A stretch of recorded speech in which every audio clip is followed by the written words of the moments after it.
কবির, তুমি দাঁড়াও।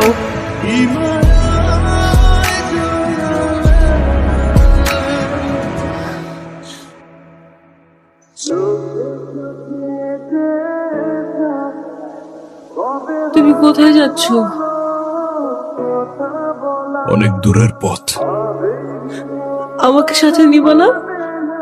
এখন তোমার পরিবারের তোমাকে প্রয়োজন, তাদের পাশে থাকাটা তোমার দায়িত্ব। তাহলে শহরে এসে দেখা করব আমি তোমার সাথে, তোমায় কল করব আমি।